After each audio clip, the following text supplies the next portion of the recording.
여러분 안녕하십니까. 7월 24일 전우식입니다. 어대한이라고 그러죠. 어대한.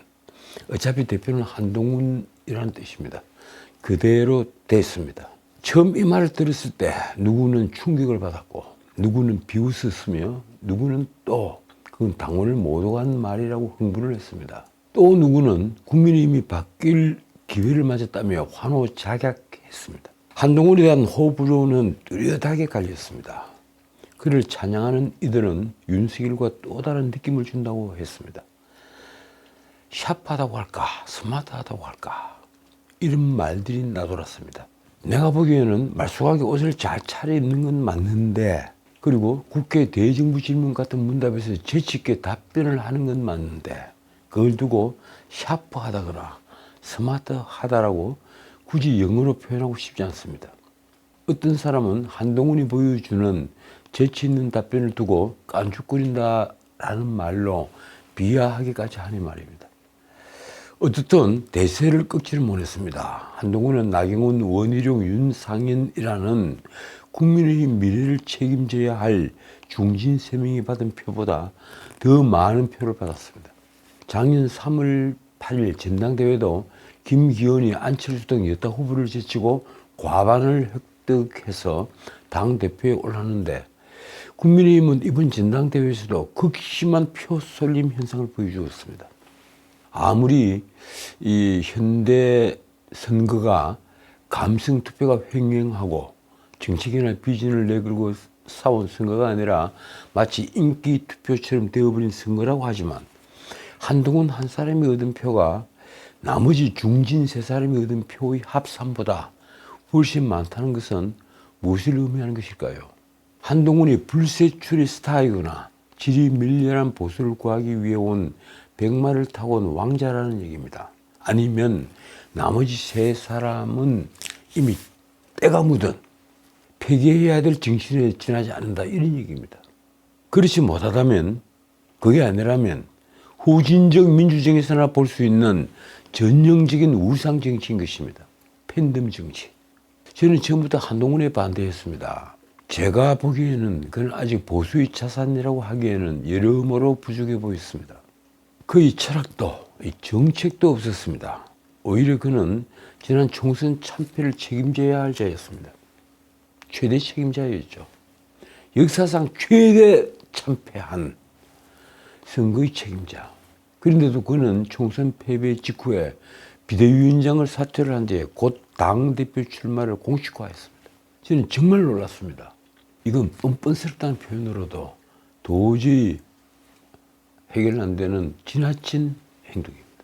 만약 그가 보수 이념과는 동떨어진 철학을 가지고 있거나 그런 보수 철학과 하등 상관없는 권력만을 지향하는 출세주의자라면 우리는 오늘 한동훈의 보수 정당 점령을 어떻게 이해해야 할까요? 나는 다시 그가 화양연화를 말한 것을 거론하지 않을 수 없습니다. 한동훈은 법무부 장관이던 지난해 2월 국회 대정부 질문에서 문재인 정부와 민주당의 강한 적개심을 갖고 있어 굉장히 안타깝게 생각한다, 이렇게 말을 한 민주당 김영호 의원의 질의에 저는 민주당에 적개심이 없습니다 라며 귀를 의심케 하는 말을 합니다. 제 검사 인생의 화양연화는 문재인 정권 초반기 박근혜 정부 수사를 할 때일 것이다. 당시에 민주당이 저를 굉장히 응원해 주셨고 열렬히 지지해 주셨던 것을 기억한다. 전 그때와 달라진 게 없다. 이게 무슨 말인가요? 그는 윤석열 중앙지검장 시절 그가 3차장으로 있으면서 박근혜 정권 적폐청산을 빌미로 보수 인사 2,000여 명을 잡아들이고 그중에 200명 넘게 구속을 시켜 보수를 괴멸시킨 시절을 꽃다운 시절 화양연화라고 회상을 합니다. 이런 말을 하는 분, 이런 표현을 하는 분을 우리가 보수의 대표로 추대한다는 것은 이념에 무지하거나 배알조차 없다는 것을 드러내는 일입니다. 보수를 적대시하거나 아무 상관없는 분을 보수의 리더로 모신다는 것은 단지 권력을 추종하는 일로서 너무 통속적입니다.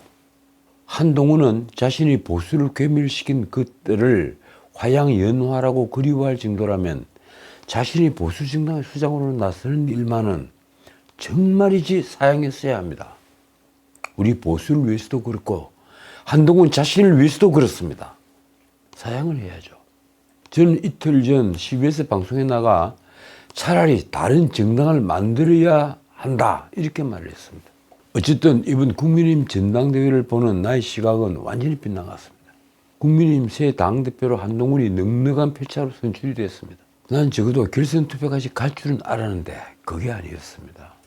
최고위원회는 한동훈이 런닝메이트로 내세운 장동혁과 그리고 청년 최고위원회 진종호가 당선되면서 한동훈은 최고회의 정원 총 9명 가운데 지명직 최고위원 그리고 정책위 의장 그리고 본인 거기에다가 지금 장동혁, 진종호 이 둘을 합쳐서 모두 5명을 확보해서 사실상 국민의힘 지도부를 친한계가 완전히 장악하게 했습니다.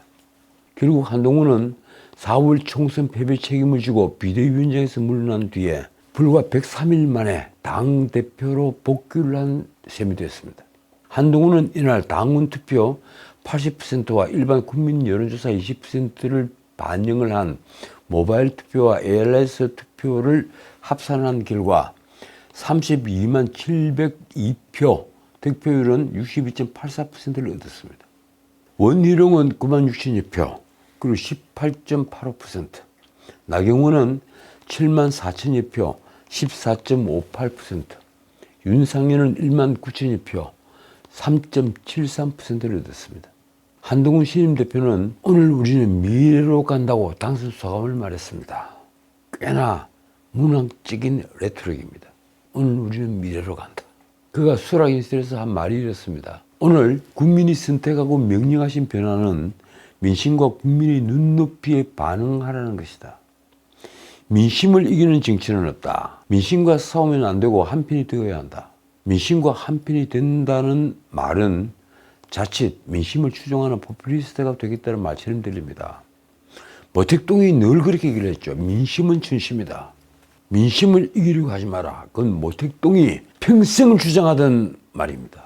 그렇다면 민심을 그렇게 추종을 한다면 제가 묻고 싶습니다. 한동훈은 이재명의 민주당과 무엇이 다르겠습니까?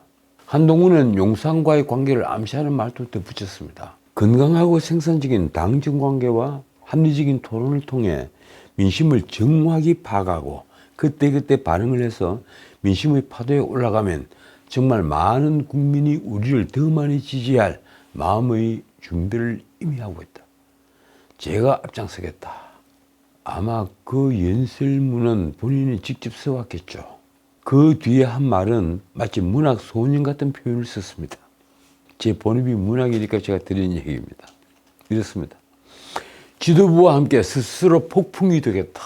우리가 바라는 변화의 시작을 함께 해달라.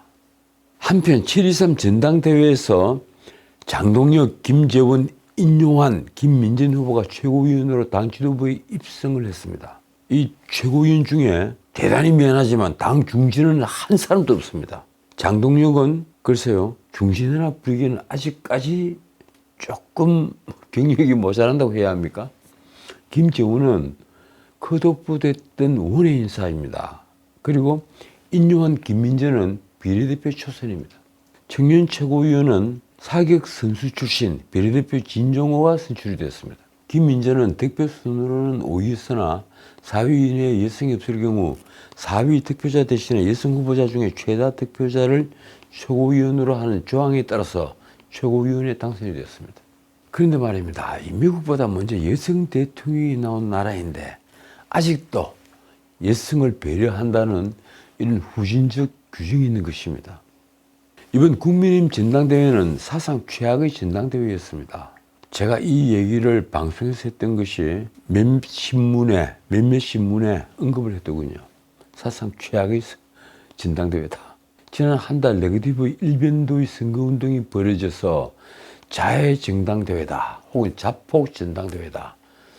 분당대회다. 이런 말이 떠돌았습니다. 어대한이란 말이 공공연하게 떠돌면서 당의 정체성이나 노선 정책을 두고 경쟁을 벌이는 모습은 전혀 보이지 않았습니다. 오히려 친한이냐 반한이냐의 싸움으로 변질이 되면서 한동훈 대세론을 깨려는 경쟁 후보들이 공격이 펼쳐졌습니다.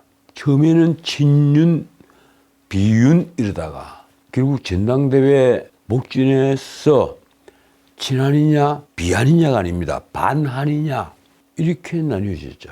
선거 과정에서 배신자론이 터져나왔습니다. 뒤에 어느 쪽이 출처인지 모를 김건희 문자가 파장을 부르며 결국 윤한 갈등이 다시 한번 불거졌습니다.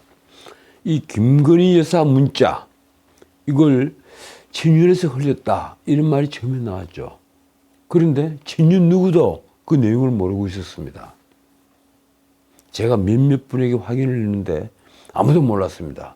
그런데 친한 진중권은 본인이 그 문자를 모두 보았다고 얘기를 했습니다.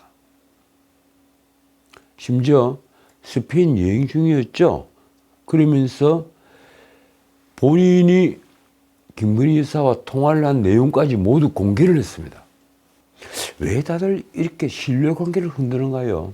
결국 친한 반한 맞대응이 부각이 되면서 총선 참패 뒤의 반성과 쇄신은 전혀 보이지 않았습니다. 아직까지 총선에 패배한 이유를 적어둔 백서가 나오지 않았습니다. 그 조중훈 의원이 책임을 지고 있는데요. 사실 백서를 내야 할 사람은 조중훈이 아닙니다. 한동훈이 백서를 내야죠. 참여를 고서해야 되는 겁니다. 어떻든 총선 참패 뒤의 반성 그리고 쇄신은 일절 보이지 않았습니다. 그 뒤 선거 막판에 한동훈이 패스트트랙 사건 공소 취하 청탁을 폭로를 했죠. 나경원이 나한테 패스트트랙 사건 공소 취하를 청탁을 해왔다. 마치 개인적인 사건 청탁인 것처럼 얘기를 한 겁니다. 그렇게 폭로를 하면서 친한 반한 간에는 이제 풀리지 않을 앙금을 남기게 됐습니다. 우선 이번 전당대회는 총선 참패로 물러난 한동훈이 아무런 반성도 보이지 않은 채 당대표를 복귀하면서 앞으로 두고두고 분쟁의 소지를 만들었습니다. 윤 대통령의 임기를 3년 남긴 시점에 잠재적 대권 주자가 권력의 각을 세우는 이런 차별화를 시도하고 나섰다는 점을 어떻게 보십니까? 이걸 언론은 차별화라고 하더군요. 2인자 혹은 3인자 혹은 그렇게 될 가능성이 있는 사람이 대통령이라는 엄청난 권력에게 도전하는 모양을 보여준다. 그렇게 해서 대중에게 자신을 확실히 각인시키고 대중의 인기를 얻는다. 그걸 우리 언론은 차별화라고 쓰고 있습니다. 그 차별화를 시도하고 나섰다. 한동훈도 그렇고 이원석 검찰총장도 그렇습니다. 그걸 어떻게 보십니까? 앞으로 당정 관계가 원활하지 못한 것은 물론 이제 인서클 내부에서의 현재 권력과 미래 권력의 권력 투쟁이 시작되었다는 것을 의미합니다. 저는 한동훈을 미래 권력이라고 부르고 싶지 않지만 언론이 그렇게 설명을 합니다. 현재 권력과 미래 권력의 권력 투쟁. 좌파 언론이 썼더군요. 언론은 한동훈은 결국 작전대로 당권을 쥐었지만 그건 상처뿐인 영광이라는 표현까지 있었습니다. 많은 매체가 제가 CBS에서 이틀 전에 한 말, 진흙탕 개싸움, 이전투구, 그 진흙탕 개싸움, 최악의 전당대회라는 말을 인용을 했습니다. 원희룡 등 경쟁 후보들과 친윤계는 어대한 프레임을 깨려고 네거티브 전략을 폈습니다. 특히 원희룡의 네거티브 전략은 득점을 하는 데는 오히려 마이너스가 됐을 겁니다. 제가 보기엔 그렇습니다. 한동훈이 윤 대통령에게 등을 돌렸다는 배신자로는 핵심 쟁점이 되면서 아까 말씀드린 대로 김건희 문자가 공개되어 파장을 불렀습니다. 장예찬은 한동훈이 법무부 장관 시절 댓글팀을 운영했다는 의혹을 제기했습니다. 이런 것이 과연 간표 요인이 될까요? 한동훈은 자신이 김건희 여사 문자에 답했다면 당무 개입 그리고 국정농단이 됐을 것이라고 말을 해서 또 다른 논란을 불렀습니다. 한편 한동훈은 패스트트랙 사건으로 기소된 나경원 후보가 공소 취소 요청을 했다고 폭로를 했습니다. 그런데 그게 나경원이 개인적인 청탁이 아닌 건 분명해 보입니다. 한동훈은 나경원이 개인적인 청탁을 했다고 웃깁니다만 말입니다. 나경원이 질문을 했죠. 내가 정말 내 하나의 사건을 봐달라고 개인적인 청탁을 한 것이냐. 그러니까 한동훈은 아주 단답형으로 대답을 합니다. 네. 솔직히 그 말을 듣는 순간에 저는 한동훈의 인격을 의심했습니다. 국민의힘 기소자가 27명인데 나경원만 기소 취하를 했다면 무슨 말이 나왔을까요? 결국 나경원은 개인적인 청탁을 한 것이 아닙니다. 어차피 국민의힘, 민주당, 양당이 모두 처벌 불은서를 넣기가 그러니 차라리 법무부 장관이 검찰총장과 의논해서 공소 취소를 좀 검토를 해주면 어떻겠느냐. 국민의힘과 민주당. 이쪽은 27명, 저쪽은 10명. 그 얘기를 한 것으로 저는 들었습니다.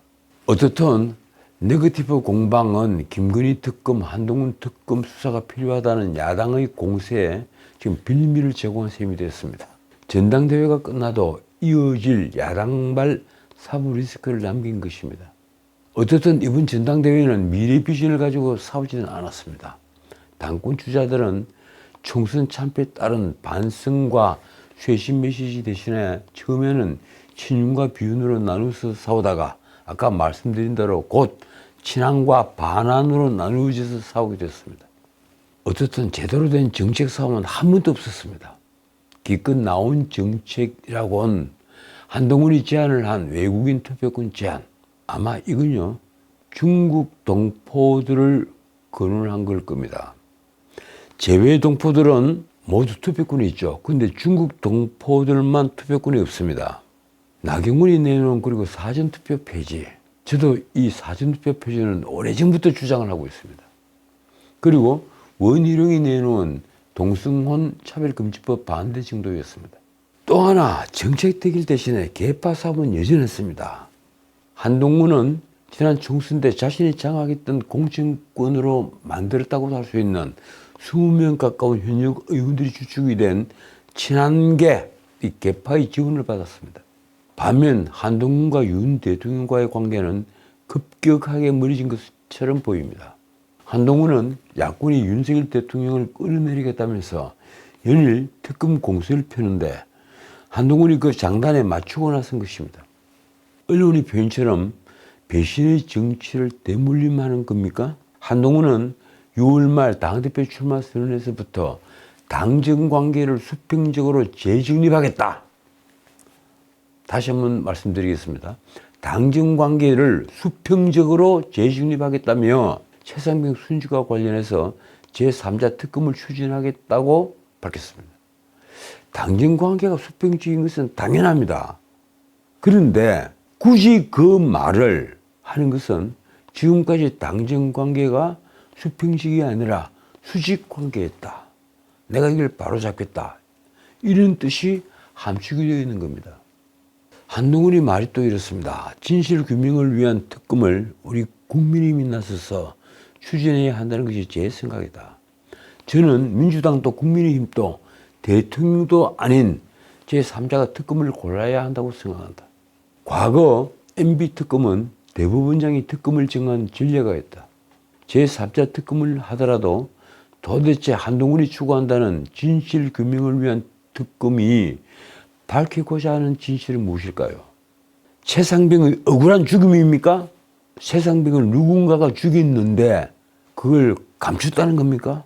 아니면 임성근 해병사단장이 최상병을 사주로 고의로 몰아넣었다는 겁니까? 결국 그 특검법은 윤석열 대통령을 잡겠다고 나온 겁니다. 윤석열 대통령이 도대체 최상병 죽음에 어떤 인과관계를 가지고 있습니까? 수사 외압을 해서 범인을 감췄다. 뭐 이런 주장을 하는 겁니까? 한동훈은 심지어 이런 말까지 했습니다. 바로 특검법을 발의하겠다고 못을 박았고 공수처 수사 종결 여부를 발의 조건으로 달지 않겠다. 그건 좀 이상하지 않습니까? 특검은 기존 수사가 미진했을 때 그리고 기존 수사가 무엇인가를 잘못 판단해서 진실을 감췄을 때 그때 특검을 하는 겁니다. 그런데 공수처가 아직도 수사 중인데 특검을 한다는 것은 기본적으로 헌법 정신에 맞지 않는 겁니다. 어쨌든 한동훈이 이런 말을 하니까 당연히 용산과 한동훈의 관계는 다시 갈등의 관계로 접어들었습니다. 양자 간 긴장이 급격히 고조되었습니다. 이 무렵 대통령실에서 한동훈을 전륜으로 불렸다는 보도가 나왔습니다. 절단할 때 절자, 전륜이다. MBC 보도 내용이 이렇습니다. 대통령실 관계자는 특검 추진을 공언한 한동훈은 반윤 수준을 넘어선 전륜이라면서 현 정권에서 호가호위해놓고 이제와 대통령을 부정하는 건 정치 상도위에도 맞지 않는다고 강하게 비난했다. 어쨌든 제가 어제도 방송에서 한 말이지만 이번 한동훈이 당선은 현재 권력 윤석열과 미래 권력 한동훈이 충돌할 수밖에 없게 할 것입니다. 한동훈이 최상병 특검법을 들고 나오기 전에 이미 윤 대통령과의 관계는 끝난 것과 마찬가지였다는 얘기입니다. 그렇다고 해도 당대표 출마 첫 일성으로 최상병 특검법을 내세운 데는 특정한 정치적 계산이 깔려있다고 볼 수 있습니다. 한동훈이 머리가 나쁜 사람이 아니지 않습니까? 여당 전당대회에 끼칠 수 있는 대통령의 영향력을 고려한다면 최상병 특검법 찬성을 내세우더라도 원칙적 찬성 뜻을 밝히는 정도로 넘어갈 수도 있었을 겁니다. 실제 한동훈 캠프에서는 몇 가지 방안을 두고 고민을 했다고 합니다.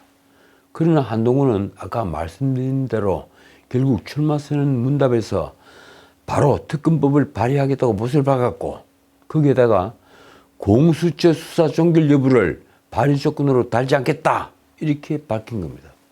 결국 자신에게 쏟아질 총선 참패 책임론을 덮어버릴 수 있다고 계산을 했을 가능성이 아주 큽니다. 왜 최상병 특검법을 출마 기자회견에서 끄집어냈겠습니까? 결국은 총선 참패의 책임을 덮기 위해서 끄집어낸 것이라고 볼 수밖에 없습니다. 한동훈은 총선 패배 뒤에 책임은 지겠다며 사퇴를 했죠. 그래놓고 불과 채 2달이 안 되어서 당대표 출마에 나섰습니다. 이럴 거면 애초에 왜 사퇴를 했을까요? 국민의힘에서는 이재명이 대선 패배 뒤에 곧바로 당대표 출마를 하자 엄청난 비판을 쏟아냈죠. 전임 김기현 대표는 강서구청장 보궐선거 패배, 그 작은 보궐선거, 기초단체장 보궐선거 패배를 이유로 쫓아내다시피 했습니다. 당대표가 된 지 1년도 안 된 분을 말입니다. 그런데 총선에서 이렇게 무참하게 참패를 했는데 그 한동훈은 당당하게 비대위원장을 그만뒀다가 2달이 채 안 되어서 당대표로 출마를 선언하고 이제 당당하게 당대표가 되었습니다. 누가 보더라도 한동훈이 공천 잘못하다가 전략 부재가 빚은 총선 참패였는데 대참사였는데 그런데도 한동훈은 당 쇄신을 명분으로 출마를 강행했습니다. 자, 그렇다면 묻겠습니다. 과연 국민의힘은 통합이 될까요? 저는 안 된다고 봅니다. 자, 그런데 오늘 윤석열 대통령이 한동훈 새 당대표와 당의 새 지도부와 만찬을 할 것으로 알려졌습니다. 여권 고위 관계자의 말이 이렇습니다. 신임 한동훈 대표를 비롯한 최고위원 그리고 전당대회에 참여를 했던 낙선 후보들이 모두 함께 대통령실에서 만찬을 한다. 대통령실 주요 관계자들도 함께하는 당정 화합의 자리가 될 것이다. 아마 입맛이 쓴 분들이 꽤 많이 있을 겁니다. 이 만찬 자리에서 아까 말씀드린 최상병 제3자 특검안, 이게 한동훈이 제안한 겁니다.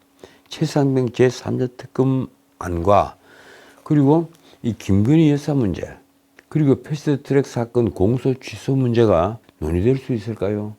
거기에서 충분히 논의가 되지 않는다면 이게 두고 앙금으로 남을 것이고 그리고 당의 분열로 연결될 겁니다. 한동훈은 윤 대통령과의 불화설이 나올 때마다 진화에 나서고 있었습니다. 이번에도 한동훈은 당선 직후에 윤 대통령에게 전화를 걸었다고 합니다. 한동훈이 말입니다. 앞으로는 당정이 화합을 해서 좋은 정치를 할 수 있도록 최선을 다하겠다는 포부를 말씀드렸다.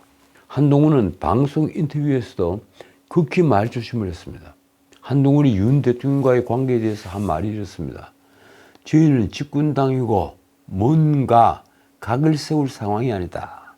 집권당은 당정 시너지를 낼 수 있어 강한 것이다. 당정이 국민을 위해 좋은 시너지를 내는 데 집중하겠다. 참 재밌습니다. 이제 내놓고 드러내놓고 내가 윤 대통령과 각을 세울 그런 입장이 아니다. 이런 표현까지도 당당하게 하는 겁니다. 사실 그런 표현을 할 때는 내가 경우에 따라서는 각을 세울 수 있다. 이런 속뜻이 숨어 있습니다. 자, 이제 다른 문제 하나 짧게 짚고 마치겠습니다. 대한민국 헌정사에 지금 코미디가 벌어지고 있습니다. 아니, 신문이 코미디라고 찍습니다. 정청래의 국회의원직 제명을 요구하는 국민동의 청문이 어제 23일 오전에 7만 명을 돌파했습니다. 현재 정청래와 민주당은 법대로 한다며 윤석열 대통령 탄핵 소추안 발의 청원이 처음 5만 명을 넘고 이제 140만 명을 넘었죠. 처음 5만 명을 넘자 이와 관련된 국회 청문회를 밀어붙이고 있습니다. 사상 초유의 대통령 탄핵 청문회에 대해 민주당은 국회법에 따른 정당한 절차라는 입장입니다. 국민의힘은 그 불법이다, 엉터리다 이렇게 말을 하고 있죠. 어떤가요? 그 청문회는 합법입니까? 과연 그런가요? 윤 대통령은 탄핵 요건이 갖추지지 않았는데도 탄핵을 요구하는 청문인이 일정 숫자를 넘자 청문회를 지금 강행을 하고 있는 겁니다. 정청래가 말입니다. 자, 그러자 보수 인사들도 6월 22일 정청래 의원직 제명 청원을 냈습니다. 그게 불과 며칠 만에 5만 명을 넘고 7만 명이 이르렀습니다. 이 청원은 청문 30일 내에 5만 명 이상 동의를 충족해서 청문회를 열 수 있는 요건을 갖춘 겁니다. 여권에서는 이제 정색을 하고 정청래 청문회를 열어야 하지 않느냐 이렇게 따지기 시작했습니다. 참 재밌습니다. 이를 의식한 듯 정청래는 자신에 대한 청문회 개최에 찬성을 한다고 말했습니다. 언론도 정치권에서도 코미디 같은 상황이라고 했습니다. 국회가 그리고 헌법이 휘하되고 있습니다. 무엇이든 기본으로 돌아가야 합니다. 이 나라 보수가 백척 간두에 선 듯한 어제 하루였습니다. 지금까지 전인책이었습니다.